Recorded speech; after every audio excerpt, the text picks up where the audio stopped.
Hello మెరిట్మెంట్స్, ఎలా ఉన్నారు? ఈరోజు టాపిక్ వచ్చేసి గ్లోబల్ వార్మింగ్. ఈ గ్లోబల్ వార్మింగ్ ఎందువల్ల వస్తుంది, దీనికి కారణాలు ఏంటి అన్నది మనం ఈ వీడియోలో డిస్కస్ చేసుకోబోతున్నాం. మనతో పాటు ఉన్నారు కోటేశ్వర్ సార్. సార్ నమస్తే. నమస్తే. ఎలా ఉన్నారు సార్? నేను ఫైన్, మీరు ఎలా ఉన్నారు? I'm good sir. ఓకే. మన వీడియోస్కి చాలా మంచి రెస్పాన్స్ వస్తుంది సార్. ఓకే. చాలా మంది విద్యార్థులు కూడా ఇంకా డౌట్స్ కామెంట్స్ రూపంలో డౌట్స్ అన్నిటిపైన చేద్దాం మనం. ఎస్ సార్, అది అన్నిటిపైన చేద్దాం. Yes sir. ఇవాళ నాకు వచ్చిన డౌట్ ఏంటంటే సార్, గ్లోబల్ వార్మింగ్. నా చిన్నతనంలో ఎక్కువ ఎండ ఉండే టైం అంటే మే, ఆ టైంలో కూడా మన ఒంటిపూట బడులు అయిపోగానే అంటే హాఫ్ డే స్కూల్స్ అయిపోగానే వెళ్ళి చెరులో ఆడేవాళ్ళం. పెద్దగా ఎండ తెలిసేది కాదు. అప్పుడు హైయెస్ట్ ఎండలు అంటే 36-37 డిగ్రీస్ ఉండేవి, 38 వరకు వెళ్ళేది సార్. కానీ ఇప్పుడు ఈ సిచ్యువేషన్లో ఏప్రిల్ మధ్యలోనే ఉన్నాం, ఫస్ట్ వీక్ అయిపోయింది అంతే, కానీ ఎండలు 38 డిగ్రీస్ ఆల్రెడీ క్రాస్ అయ్యాయి సార్. అసలు గ్లోబల్ వార్మింగ్ అంటే ఏంటి? ఈ ఉష్ణోగ్రతల్లో ఇంత పెరగడానికి రీజన్స్ ఏమున్నాయి? అసలు గ్లోబల్ వార్మింగ్ అనేది జనరల్గా ఇది climatic condition sir, the bad condition of the climate sir. Okay. అంటే మనము సాధారణంగా గ్రీన్ హౌస్ ఎఫెక్ట్ తోటి ఈ గ్లోబల్ వార్మింగ్ స్టార్ట్ అవుతుంది సార్. గ్లోబల్ వార్మింగ్ అంటే క్రమం తప్పకుండా ప్రపంచ సరాసరి ఉష్ణోగ్రతలు పెరగటం. Gradual increase in the world's average temperatures is called the global warming sir.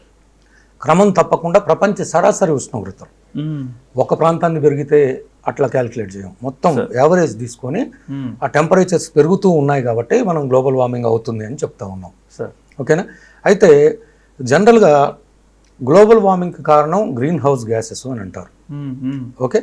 ఈ గ్రీన్ హౌస్ గ్యాసెస్ అంటే చాలా రకాలు ఉంటాయి. క్లోరోఫ్లోరోకార్బన్స్, CO2, మీథేను, ఓకే, ఓజోన్, ఇలాంటివన్నీ కూడా గ్రీన్ హౌస్ గ్యాసెస్ అంటారు సార్. జనరల్గా ఏమవుతుందంటే ఈ సాధారణమైన గ్రీన్ హౌస్ ఎఫెక్ట్ అనేది భూమి మీద ఉండాలి మనిషి బతకటానికి, సాధారణమైంది సార్. గ్రీన్ హౌస్ ఎఫెక్ట్ ఏంటంటే వాతావరణంలో ఉండేటువంటి వాయువులన్నీ భూమి సూర్యుడు యొక్క ఉష్ణోగ్రతని గ్రహించి నైట్ టైంలో దాన్ని ఎమిట్ చేస్తుంది, బయటకు పంపించేస్తుంది. అప్పుడు ఎమిట్ చేసినప్పుడు ఆ అట్మాస్ఫియర్లో ఉన్న గ్యాసెస్ ఆ హీట్ని కొంత పట్టుకొని మిగిలిన దాన్ని పైకి పంపిస్తాయి. దట్ ఈస్ ట్రాపింగ్ హీట్ అని అంటాం. అది సాధారణ హరిత మందిర ప్రభావం. It is normal green house effect. So అట్లా ఆ సాధారణ ఎఫెక్ట్ లేకపోతే భూమి మీద -18 డిగ్రీ సెంటిగ్రేడ్ ఉంటుంది ఎక్కడైనా, ఇండియాలో కూడా. ఓకే. ఆ సాధారణ స్థాయిని దాటిపోయి ఇప్పుడు గ్రీన్ హౌస్ ఎఫెక్ట్ అనేది దాటిపోయింది. ఎందుకు దాటిపోతుంది అంటే ప్రధానంగా గ్లోబల్ వార్మింగ్కి ప్రధానమైన కారణాలు న్యాచురల్ కాసెస్ ఉంటాయి, మ్యాన్ మేడ్ కాసెస్ ఉంటాయి. న్యాచురల్ కాసెస్ అంటే వాటిని మనం ఆపలేము. ఇప్పుడు జీవులన్నీ కూడా శ్వాసక్రియలో భాగంగా కార్బన్ డైఆక్సైడ్ని విడుదల చేస్తాయి. ఇప్పుడు ప్రధానమైన వాయువు గ్రీన్ హౌస్ ఎఫెక్ట్ లేదా గ్లోబల్ వార్మింగ్ కారణం కార్బన్ డైఆక్సైడ్. ఓకే. CO2 జీవుల శ్వాసక్రియలో భాగంగా బయటికి రావటం జరుగుతుంది. ఓకే.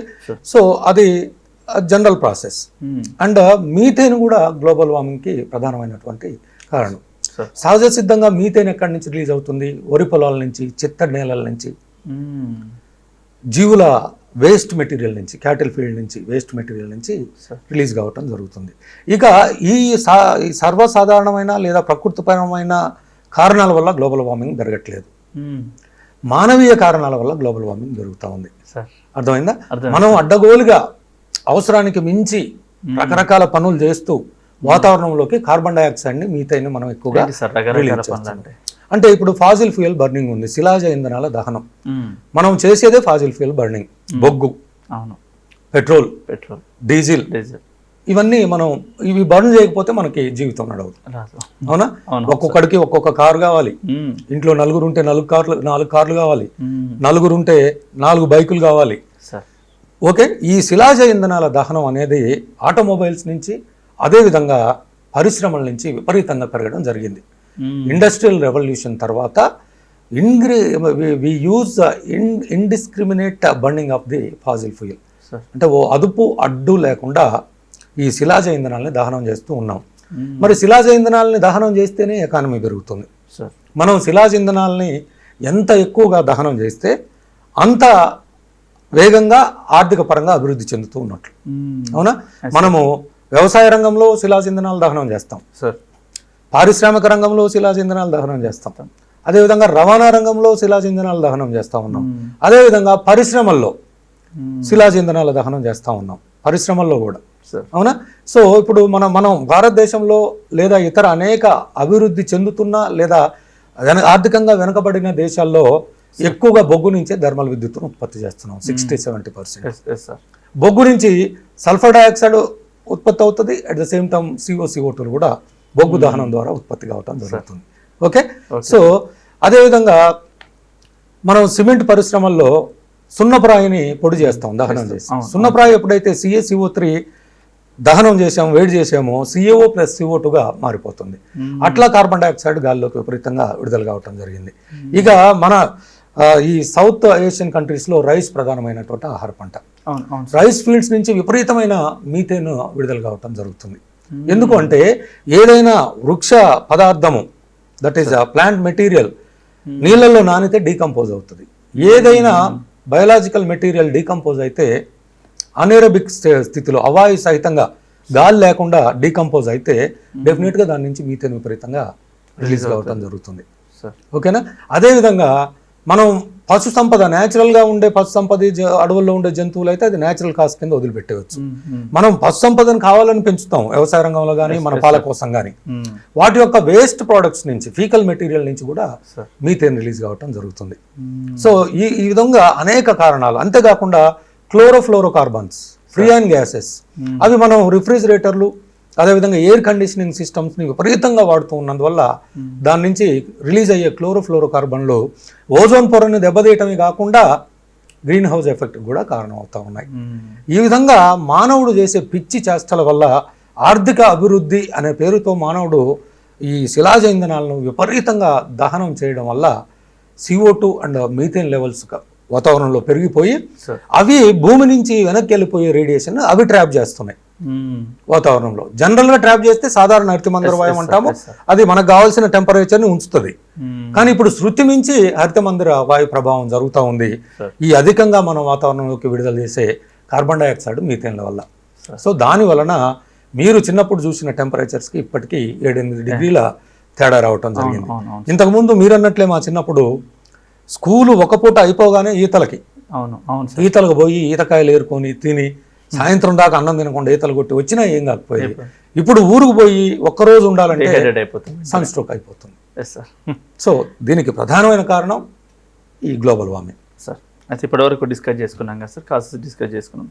అయితే పోటీ పరీక్షల్లో ఈ అంశాన్ని అభ్యర్థులు ఎలా చదవాల్సిన అవసరం ఉంటుంది? సో జనరల్గా ఇది పెద్ద టాపిక్ ఏం కాదు, చిన్న టాపికే. సో దీనికి ఇప్పుడు నేను చెప్పినట్లుగా ప్రకృతిపరమైన కారణాలు ఏంటి గ్లోబల్ వార్మింగ్కి, ఆ తర్వాత మానవీయపరమైనటువంటి కారణాలు ఏంటి. సరే, ప్రకృతిపరమైన కారణాలను మనం ఆపలేము. సో మానవీయపరమైన కారణాలు ఏంటివి తెలుసుకొని వాటికి మిటిగేషన్ పద్ధతులు ఏమైనా ఉన్నాయా గ్లోబల్ వార్మింగ్ తగ్గించడానికి, దాన్ని మనము ఎకో ఫ్రెండ్లీ టెక్నాలజీ అని అంటాము. సో మనకి చాలా ఎకో ఫ్రెండ్లీ టెక్నాలజీస్ ఉన్నాయి, వ్యవసాయ రంగంలో ఉన్నాయి, పారిశ్రామిక రంగంలో ఉన్నాయి.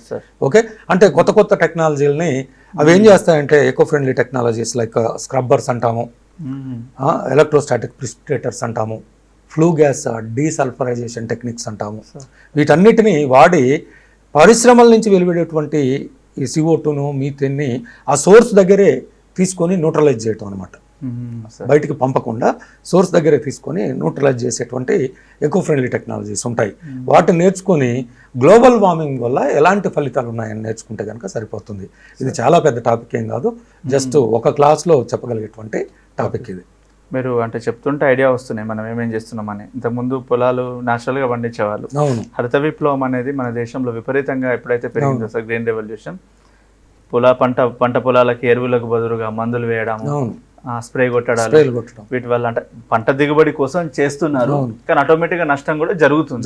ఎందుకంటే మన దేశంలో ఎక్కువ పండించే పంట అదే అయి ఉంది, ఎక్కువ తినే పంట కూడా అదే అయింది. అంటే ఏ ఫుడ్ అంటే రైస్ అనే కాదు సార్, ఇంకా వేరే ఏ ఫుడ్స్ అయినా కూడా సేమ్ ఎరువులతోటి పెస్టిసైడ్స్ తోటి మనం పండించడం జరుగుతుంది ఎక్కువ భాగం. సో దానివల్ల యూట్రిఫికేషన్, ఇక్కడ ఎరువులు అడ్డగోలుగా వాడడం వల్ల యూట్రిఫికేషన్ అనేటువంటి సమస్య వాటర్ బాడీస్కి వస్తుంది. చెరువులు దగ్గరలో ఉన్న నదులు, వాటిల్లో ఆల్గే, ఈ న్యూట్రియంట్స్ అన్ని వర్షపు నీటి ద్వారా ఆ చెరువులు కుంటల్లోకి చేరుతాయి. నైట్రేట్స్, ఫాస్ఫేట్స్, సల్ఫేట్స్ ఇవన్నీ చేరి అక్కడ పోషకాల స్థాయి పెరిగి అక్కడ ఆల్గే ఎక్కువగా పెరిగి ఆ నీరు ఆకుపచ్చ కలర్లోకి మారిపోయి ఆల్గే నుంచి టాక్సిన్స్ రిలీజ్ అయ్యి తాగటానికి పనికి రాకుండా పోవటం జరుగుతుంది.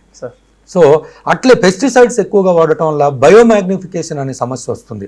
ఆ పెస్టిసైడ్స్ ఆహార పంటల్లోకి పోయి మనం తినేటువంటి ఆహార ధాన్యాలు కూరగాయలు దోకి ఆ పెస్టిసైడ్స్ పోయి అవి మన ఆహార వలయంలోకి ప్రవేశించడాన్ని మనం బయోమాగ్నిఫికేషన్ అంటాం.